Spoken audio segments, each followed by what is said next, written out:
L'amour du Père Dieu Tout-Puissant est au cœur de la foi chrétienne, incarnant la bonté infinie, la sagesse et la miséricorde divine. Cet amour est un refuge, une source d'espérance et une preuve de la relation intime que Dieu souhaite entretenir avec chaque être humain. Nous pouvons décrire cet amour en 4 grandes étapes. Étape 1. La nature de l'amour divin. Le Père, Tout-Puissant, ne se contente pas d'être souverain dans sa puissance, mais il est aussi infiniment aimant. La Bible décrit cet amour comme incommensurable, infaillible et inépuisable. Par exemple, Jean 3 verset 16 déclare, « Car Dieu a tant aimé le monde qu'il a donné son Fils unique. » Cela montre que l'amour de Dieu s'est manifesté dans le don de son propre Fils pour sauver l'humanité, illustrant la profondeur de son amour inconditionnel. Dans Jean 3 verset 7, il est écrit, « Car Dieu a tant aimé le monde qu'il a donné son Fils unique, afin que quiconque croit en lui ne périsse pas, mais ait la vie éternelle. » L'amour de Dieu, selon ce verset, se manifeste par un don immense, l'envoi de son Fils unique, Jésus-Christ, pour sauver l'humanité. Cela montre que l'amour de Dieu n'est pas simplement une émotion, mais un acte profond et volontaire, motivé par le désir de sauver et d'offrir la vie éternelle à tous ceux qui croient en lui. Cet amour est universel, il concerne le monde tout entier, et il est inconditionnel, car il est offert sans condition préalable. La foi en Jésus devient alors la réponse à cet amour, permettant aux croyants de recevoir la vie éternelle. En résumé, dans Jean 3 verset 7, l'amour de Dieu est présenté comme un amour sacrificiel, généreux et incommensurable, manifesté par le don de son Fils pour le salut de l'humanité. À présent abordons l'étape 2 intitulée « Un amour inconditionnel et fidèle ». L'amour du Père ne dépend pas des mérites ou des actions humaines. C'est un amour inconditionnel, qui persiste malgré nos faiblesses, nos erreurs et nos manquements. Prenons l'exemple de la parabole du Fils prodigue dans Luc 15, versets 11 à 32 qui illustre cette fidélité divine. Même lorsque nous nous éloignons de Dieu, il reste toujours prêt à nous accueillir avec tendresse et miséricorde. Dans Luc 15 versets 11 à 32, Jésus raconte la parabole du Fils prodigue, une illustration profonde de l'amour de Dieu envers l'humanité. Voici une explication de cette parabole en mettant en lumière la notion d'amour divin. Contexte de la parabole. Un homme a 2 fils. Le plus jeune demande sa part d'héritage, quitte la maison et mène une vie dissolue. Après avoir tout dépensé, il se retrouve dans la misère. Il revient alors vers son père, plein de regrets, et celui-ci l'accueille avec compassion. L'amour de Dieu dans cette parabole. L'attente et l'accueil inconditionnel. Le Père représente Dieu, qui attend le retour de ses enfants perdus. Lorsqu'il voit revenir le Fils, il court à sa rencontre, l'embrasse et l'accueille avec joie, sans reproche. Cela montre que l'amour de Dieu est inconditionnel, prêt à pardonner et à restaurer celui qui revient vers lui. De la miséricorde et le pardon, le Fils cadet, après avoir vécu dans le péché, est reçu non pas pour ses fautes, mais par la miséricorde. L'amour divin ne se lasse pas de pardonner, même après les erreurs graves. 3. La joie du repentir. La fête organisée pour le retour du Fils perdu souligne la joie de Dieu lorsqu'un pécheur se repent et revient à lui. C'est une célébration de la miséricorde et du pardon divin. 4. L'amour fidèle du Père. Le frère aîné, qui s'en va injustement, représente ceux qui ont parfois du mal à comprendre la grâce de Dieu. Cependant, la réponse du Père qui insiste sur le fait qu'il fallait faire la fête et se réjouir met en évidence que l'amour de Dieu inclut aussi la patience et la compréhension, même envers ceux qui restent attachés à leur propre justice. Mon frère, ma sœur, toi qui me suis actuellement, écris en commentaire. Merci Dieu de m'avoir m'aimé si tant malgré mes fautes et mes erreurs. Ensuite restez connectés pour la suite car les prochaines étapes prouvent en profondeur l'amour de Dieu. N'oubliez pas de s'abonner et appuyer sur la cloche de notification pour ne rien manquer. Étape 3. Un amour qui console et rassure. Dans les moments difficiles, l'amour du Père est une source de consolation. Il offre une présence rassurante, un refuge contre les peurs et les épreuves. Prenons l'exemple dans le psaume 23 versets 1 à 4 qui exprime cette confiance. L'Éternel est mon berger, je ne manquerai de rien.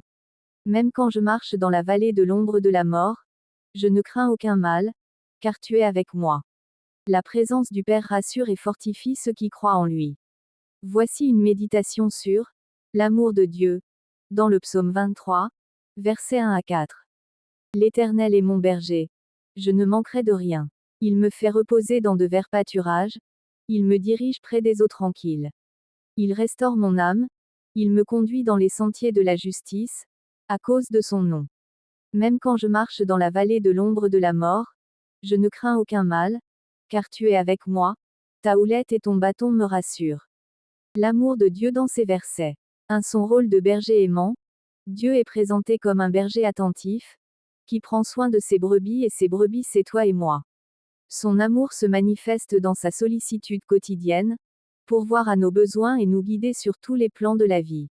De son souci de nos repos et de notre restauration, il nous fait reposer dans des lieux paisibles, réconfortant nos âmes fatiguées, témoignant de sa tendresse infinie. 3. Sa fidélité dans les moments difficiles, même dans la vallée obscure, où la peur pourrait s'installer, l'amour de Dieu rassure et accompagne, lui assurant notre sécurité. 4. Sa présence constante, la promesse qu'il est avec nous dans toutes les situations, témoignant de son amour inébranlable et de sa proximité. Ce passage dans du psaume 23 versets 11 à 32 illustre donc la profonde bonté et l'amour inconditionnel de Dieu, qui guide, restaure et protège ses enfants, même dans les moments les plus sombres. Abordons notre dernière étape. L'étape 4. L'appel à répondre à cet amour. L'amour de Dieu n'est pas seulement à recevoir, mais aussi à répondre. En aimant Dieu de tout notre cœur, de toute notre âme et de toute notre force, nous participons à cet amour divin. La vie chrétienne consiste à refléter cet amour dans nos relations avec les autres, en étant témoin de l'amour du Père dans notre quotidien. Maintenant pose-toi la question: comment répondre à cet amour de Dieu? Répondre à l'appel de l'amour de Dieu est une démarche profonde et personnelle. Voici quelques pistes pour le faire. Écoute intérieure. Prends le temps de te poser, de te taire et d'écouter ce que ton cœur ressent face à l'amour de Dieu. La prière ou la méditation peuvent t'aider à te connecter à cette présence divine. 2. Foi et confiance. Accueille cet amour avec foi, en croyant que Dieu t'aime inconditionnellement. Se laisser toucher par cette vérité peut transformer ton regard sur toi-même et sur le monde. 3. Conversion du cœur. L'amour de Dieu invite souvent à changer sa vie, à s'engager dans la bonté, la justice et la compassion. Ouvre ton cœur à cette transformation.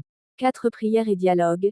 Exprime ton amour en priant, en parlant à Dieu avec sincérité, en lui confiant tes joies, tes peines, tes doutes. La prière est un dialogue qui approfondit la relation. 5. Vivre selon l'amour. Répondre à l'amour de Dieu, c'est aussi aimer ton prochain, agir avec compassion, pardonner, et faire preuve d'humilité. 6. Recherche de communauté. Partager cette foi avec d'autres croyants peut renforcer ton cheminement et t'aider à vivre pleinement cette réponse à l'appel de Dieu. 7. Souviens-toi que c'est un chemin qui se construit jour après jour, avec patience et confiance. Ce qu'on peut retenir de façon générale. L'amour du Père Dieu Tout-Puissant est un mystère sublime, un fondement de notre foi et un motif d'espérance. Il nous invite à vivre dans la confiance, la gratitude et la charité, en reconnaissant que cet amour inégalable nous accompagne à chaque instant, nous soutenant dans toutes nos épreuves et nous appelant à aimer à notre tour. Expliquons à présent dans une nouvelle dimension l'amour de Dieu. Dans Romains 5 verset 8 il est écrit: mais Dieu prouve son amour envers nous en ce que, lorsque nous étions encore des pécheurs, Christ est mort pour nous. On peut comprendre par là que Dieu ne nous aime pas parce que nous le méritons. Il nous aime malgré nos fautes, nos faiblesses. C'est un amour sans condition, qui ne dépend pas de nos œuvres. Dans Jérémie 31 verset 3 Dieu dit: je t'aime d'un amour éternel, c'est pourquoi je te conserve ma bonté. À ce niveau l'amour de Dieu ne change pas avec le temps. Il ne commence pas quand tu fais le bien, et ne s'arrête pas quand tu tombes. C'est un amour stable, fidèle, pour toujours. L'amour de Dieu s'est manifesté par Jésus-Christ. Jean 3 verset 16 car Dieu a tant aimé le monde qu'il a donné son Fils unique. Le plus grand acte d'amour de Dieu, c'est d'avoir envoyé Jésus mourir pour nous sauver. L'amour de Dieu transforme. 1 Jean 4 verset 19 dit: nous l'aimons, parce qu'il nous a aimés le premier. Quand on reçoit l'amour de Dieu, il change notre cœur. Il nous apprend à pardonner, à aimer les autres, à vivre dans la paix. L'amour de Dieu est présent dans notre vie. Romains 8 versets 38 à 39 il est écrit rien ne pourra nous séparer de l'amour de Dieu manifesté en Jésus-Christ notre Seigneur. Même dans la souffrance, l'échec ou les épreuves, Dieu continue d'aimer. Son amour nous accompagne partout. L'amour de Dieu est un amour parfait, qui ne dépend pas de ce qu'on fait. Il nous aime parce que nous sommes ses enfants. Il a montré son amour en donnant Jésus pour nous sauver. Et cet amour est toujours avec nous, pour nous relever, nous guider, et nous remplir de paix. L'amour de Dieu est inconditionnel.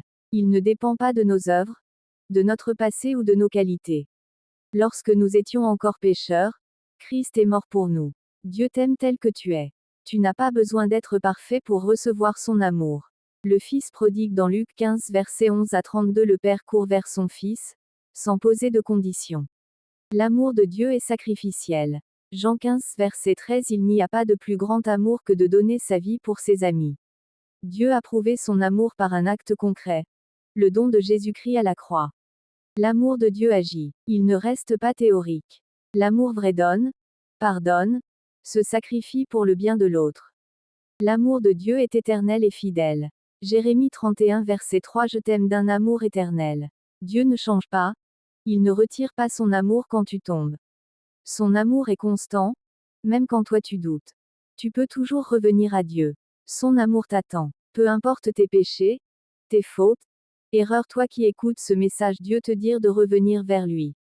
Il t'accepte comme tu es. L'amour de Dieu ne change pas, il est éternel.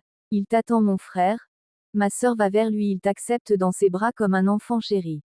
Nous avons un Père céleste magnifique qui dépasse tout autre Père terrestre.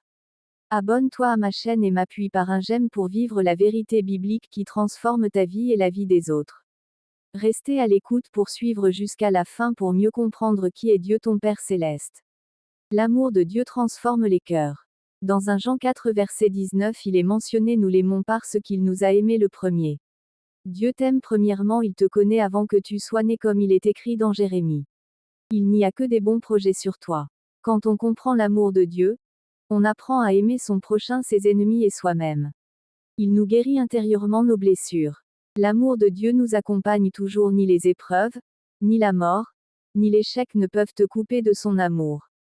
Même dans les moments difficiles, l'amour de Dieu est là. Il console, relève, fortifie.